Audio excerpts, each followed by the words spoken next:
Good morning, everybody. We're about 4 hours away from kickoff here against the 49ers, and we have some last minute game updates.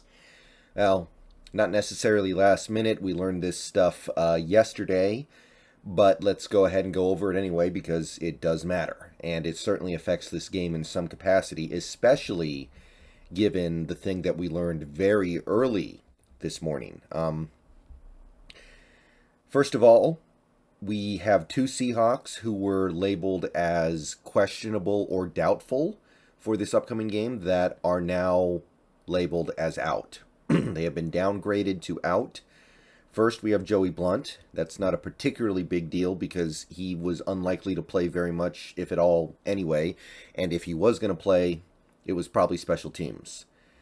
But we also have Justin Coleman declared out. And Justin Coleman figured to be your primary nickel cornerback for the time being.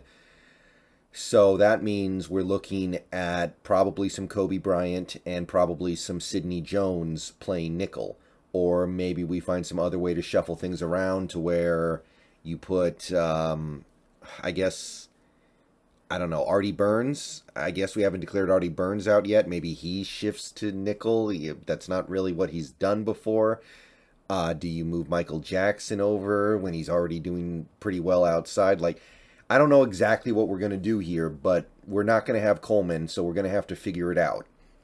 I would like to see Kobe do it, but as a rookie, he might go out there and just be completely unable to do it. So I think that that's something that you have to do with the contingency plan in place. Like saying, okay, if Kobe goes out there and he just looks completely overwhelmed and completely unable to handle the task, you then put a guy like a Sidney Jones out there.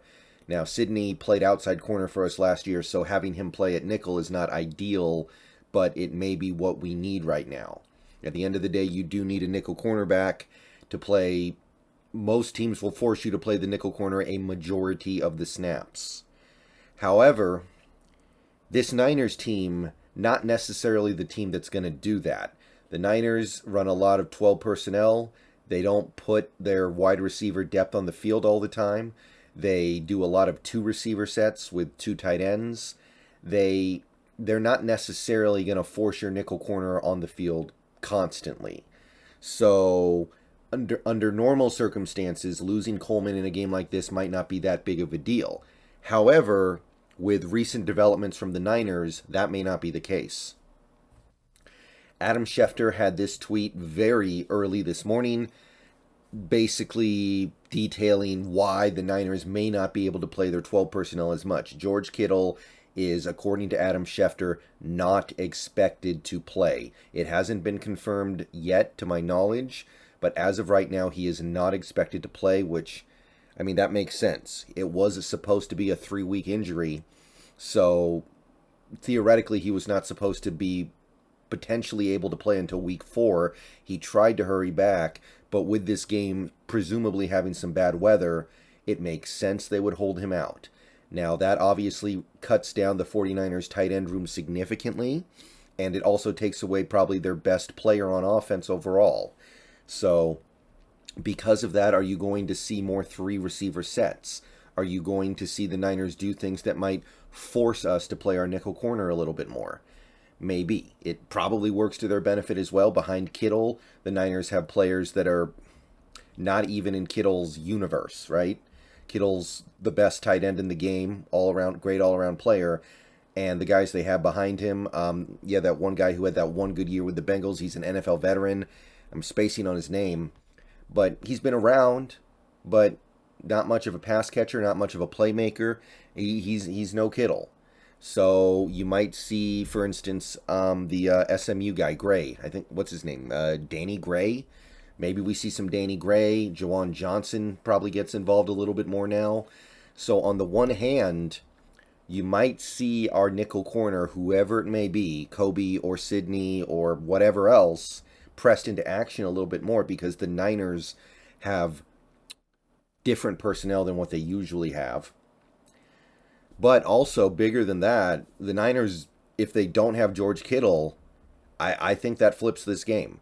So let it be known now, if the 49ers don't have Kittle today, then I believe we can win, and I believe we will win. I think we find a way to win a game like 13 to 10.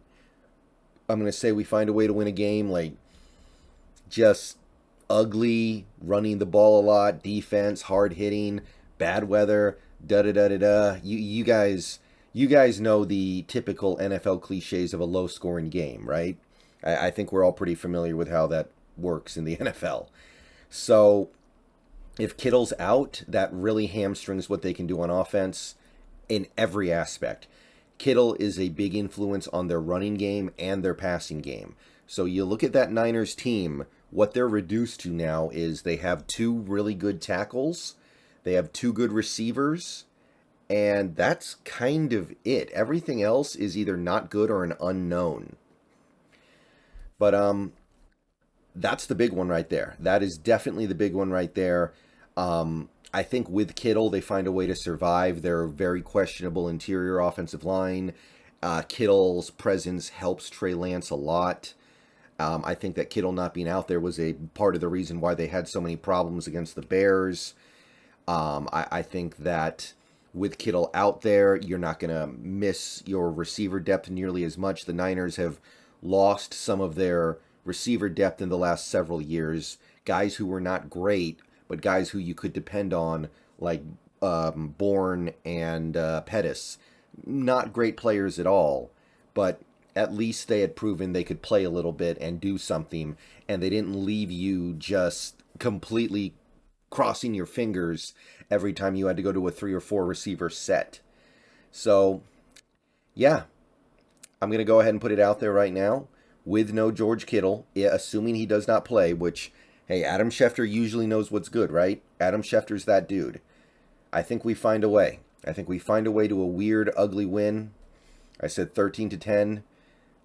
Probably asking for trouble, expecting Jason Myers to make field goals in the rain. So maybe I should go 14 to 10 or 12 to 10 because he misses 2 extra points. I don't know. But I'm going to go with it. And if I get hurt, then I guess I'll live with it. I guess I'll live with that. But yeah, that's your final last-minute game note update. Kittle unlikely to play as of the last information that I have. Justin Coleman will not play, and we'll see what effect that has. I'm going to go ahead and get out of here. We've got a bunch of games starting in about an hour. Excited to see what happens. But the main event in about 4 hours, and we have a little bit more information on how that game may go. So give me your thoughts down below. Let me know how you think this swings this game. Let me know if you think it swings the game like I do. So, yeah, go Hawks, and see you guys after the game.